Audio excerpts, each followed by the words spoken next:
अस्सलामुअलैकुम, मैं हूँ सादिया गोंदल और आपको खुशामदीद कहती हूँ जावेद पब्लिशर्स के प्लेटफॉर्म से। आज हम कंटिन्यू करेंगे किड्स इंग्लिश ग्रेड 5 का चैप्टर नंबर 5 जिसका टॉपिक है 7 wonders of the world and we will be doing page number 36। Page number 36 पे हमारा पहला सेक्शन है स्पीकिंग स्किल्स का, जिसमें हमें एक डायलॉग दिया गया है और इस डायलॉग में हम स्टडी करेंगे how to introduce yourself and others. So let's read this dialogue. Students, Assalamu alaikum sir. Sir Yusuf, wa alaikum assalam students. Welcome your new classmate Adnan. Adnan, introduce yourself to the class. Adnan says, Assalamu alaikum friends. My name is Adnan. I'm 11 years old. My father is a mechanical engineer and my mother is a teacher. I have 2 brothers and 1 sister. Dear teachers, आप यहाँ पे students को ये बता सकते हैं कि जब भी आप अपना इंट्रोडक्शन करवाते हैं तो उसमें क्या क्या चीज़ें आप बताएंगे। उसमें अपना नाम होगा, आपके फादर का प्रोफेशन क्या है, आपकी मदर का प्रोफेशन क्या है, इज़ शी अ हाउसवाइफ और डज शी डू समथिंग। इसके अलावा आप अपने नंबर ऑफ सिबलिंग्स भी बता सकते हैं, बहन भाई भी बता सकते हैं कितने हैं। आप अपनी लाइक्स और डिसलाइक्स भी डिस्कस कर सकते हैं अपने इंट्रोडक्शन में। Sir Yusuf, students, you should help him in completing his previous work. Fahim, yes sir, I will help him. Adnan, thank you. Sir Yusuf, good. So what were we discussing in the class? Sarin, sir, we were discussing about the wonders of the world. Sir Yusuf, Danish, do you know anything about the wonders of the world? Adnan, yes sir, there are 7 wonders of the world. Taj Mahal is one of the most popular wonders in the world. Sir Yusuf, that's true. The next section is of language focus, जिसमें हम पहला question करेंगे synonyms and antonyms का। अगर आप dictionary में देखें तो synonyms का मीनिंग है words with same meanings. For example, एक वर्ड है big, तो उसका same meaning हो सकता है large या फिर huge. Antonym is words with opposite meanings. For example, black का opposite है white, thick का opposite है thin. Students की आसानी के लिए आप उनको simple ये बताएं, synonyms mean words meanings, जो कि वो हर क्लास में करते आए हैं, क्लास 1 से कर रहे हैं। और antonyms का मतलब होता है words opposites। इस तरह से उनको easily ये concept समझ में आ जाएगा। Let's read this paragraph and write the synonyms and antonyms of the underlined words. आपका पहला underlined word है friends. इसका synonym होगा companions और antonyms होगा enemies. आपका next word है sorry. इसका synonym है sad and antonym is happy. Third word is quickly. Synonym is hurriedly and antonym is slowly. Next word is warm. Synonym is mild. Antonym is cold. Next we have stroked. Synonym is patted. P-A-T-T-E-D. Patted. And antonym is hit. Next we have clean. Synonym is neat. Antonym is dirty. And the last one is better. Synonym is fine. And antonym would be worse. On page number 37, we will be doing grammar section. And in grammar section, we will be discussing pronouns. Pronouns वो words होते हैं जो हम nouns की जगह पे use करते हैं. For example, Ahmed is a brilliant cricket player. Full stop. He plays well. अब इस sentence में जो he है वो अहमद की जगह पे यूज़ हुआ है। We are talking about Ahmad, लेकिन हम बार बार अहमद नहीं कहेंगे। We would use he या फिर कोई और pronoun. For example, मैं अगर कहती शाजिया तो फिर pronoun यूज़ होता she. तो he, she, it, I, we, they, us, they all are pronouns. हम pronouns क्यों यूज़ करते हैं? ताकि हमारी writing boring ना बन जाए। क्योंकि अगर हम ऐसे लिखेंगे Ahmad is a brilliant cricket player, Ahmad plays well, Ahmad scored a century, बार बार अहमद को रिपीट करने से हमारी राइटिंग बोर हो जाती है, बोरिंग बन जाती है। चलिए इन डायलॉग को करेक्ट प्रोनाउंस के साथ फिल करते हैं। We want to go camping at the weekend, but I have a problem. Shoaib, what's that? Saim, well, I need a tent. I gave my tent to my uncle and he hasn't brought it back. Can you lend us yours? Shoaib, well, I already have given mine to Sana. Saim, Maham has got one. You can ask her for it. Shoaib, no, her tent is too small for two of us. Saim, well, Sam has got one too. What's wrong with it?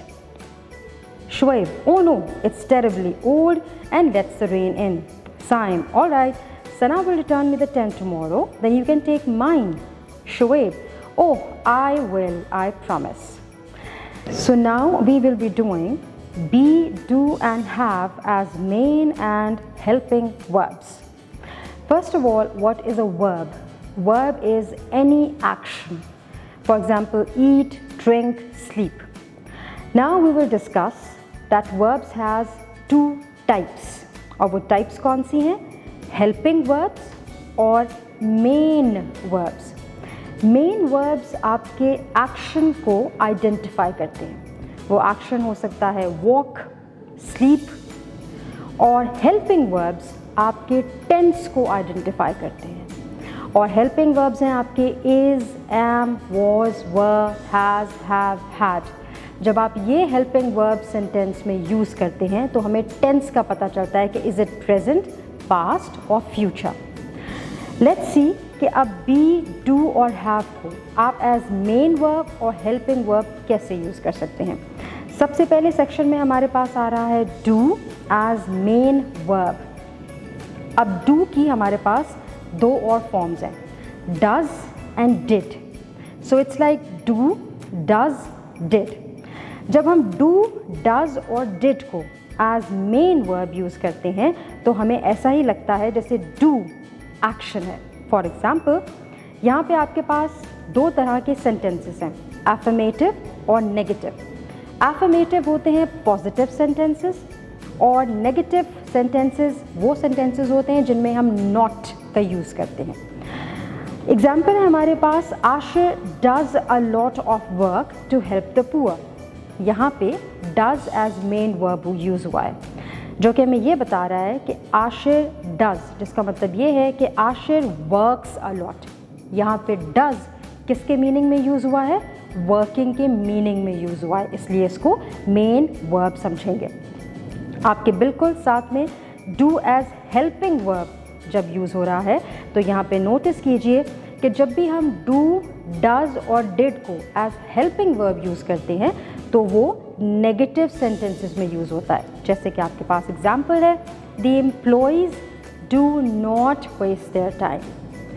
यहाँ पे do as helping verb use हो रहा है, जो कि do not helping verb हो गया और वेस्ट आपका मेन वर्ब हो गया.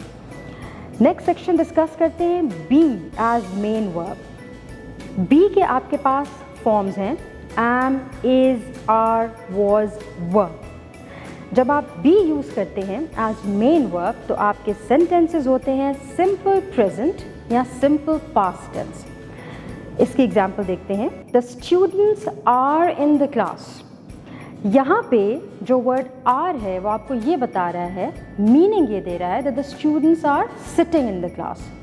यहाँ पे एग्जैक्टली ये बात लिखी हुई नहीं है the students are sitting in the class, लेकिन when we say the students are in the class तो मतलब इसका यही बनता है कि they are might be sitting और स्टैंडिंग और दे डूइंग समथिंग. यानी एज मेन वर्ड यूज़ हो रहा है, एज एक्शन यूज़ हो रहा है. जब हम बी को एज हेल्पिंग वर्ब यूज़ करते हैं तो याद रखिए कि वो सिर्फ प्रेजेंट कंटिन्यूस या फिर पास्ट कंटिन्यूस के फॉर्म में यूज़ होता है. For example, they are going to the market, जिसका मतलब ये है they are still in the process. वो अभी मार्केट जा रहे हैं, अभी काम ख़त्म नहीं हुआ, कंटिन्यूस है. इसी तरह आप जब इसको पास्ट कंटिन्यूस बनाएंगे तो they were going to the market. तो याद रखिए जब बी को एज हेल्पिंग वर्ब यूज़ करेंगे तो वो प्रेजेंट कंटिन्यूस या फिर पास्ट कंटिन्यूस फॉर्म में यूज़ होगा. यहाँ पे वर्ड हेल्पिंग वर्ब हो जाएगा और गोइंग आपके पास मेन वर्ब है. Next we have as main verb. Have की फॉर्म्स हैं आपके पास हैज़, had और have तो आपके पास है ही। अब आप have कब यूज़ करते हैं? जब आप उसको मेन वर्ब बताना चाहें, जब आप किसी चीज़ की ओनरशिप शो करते हैं, दैट यू ओन इट, तो आप have को as main verb, as action verb use करते हैं। For example, Rihanna has 2 cats। यहाँ पे हैज़ का मतलब ये है कि रिहाना ओन्स 2 cats, वो 2 cats उसकी अपनी हैं। इसी तरह जब हैव को आप हेल्पिंग वर्ब के तौर पे यूज़ करेंगे तो आपके पास एग्जाम्पल है, I have watched this cartoon before. यहाँ पे हैव आपका हेल्पिंग वर्ब है और वॉच्ड आपका मेन वर्ब है। Next activity is use the given forms of be, do and have as main and helping verbs in sentences of your own. तो चलिए हम सेंटेंसेस बनाते हैं। बी एज हेल्पिंग वर्ब, आपका सेंटेंस हो सकता है he was going to the park. Was यहाँ पे हेल्पिंग वर्ब है और गोइंग मेन वर्ब है। अब जब बी को हम एज मेन वर्ब यूज़ करेंगे तो we can say he went to the park. यहाँ पे went has been used as main verb. Next is do as helping verb. The sentence is they did not finish their work on time. यहाँ पे did not आपका helping verb है और finish main verb है। अब जब do को हम एज मेन वर्ब यूज करेंगे सेंटेंस में तो it's going to look like this, they do their work on time. यहाँ पे जो डू है ये एक एक्शन की फॉर्म में यूज हो रहा है जो ये बता रहा है कि they are doing something. Last is have as helping verb. इसका सेंटेंस है अहमद हैज़ बॉट 2 पैरट्स। इसमें हैज़ हेल्पिंग वर्ब है और बॉट आपका मेन वर्ब है। अब जब हैव को हम मेन वर्ब के रेफरेंस में यूज़ करेंगे तो वी कैन से अहमद हैज़ 2 पैरट्स। यहाँ पे हैज़ आपका एज मेन वर्ब यूज़ हो रहा है। कीप वॉचिंग, अपना बहुत सारा ख्याल रखिएगा और जुड़े रहिए बोलती किताबों के साथ।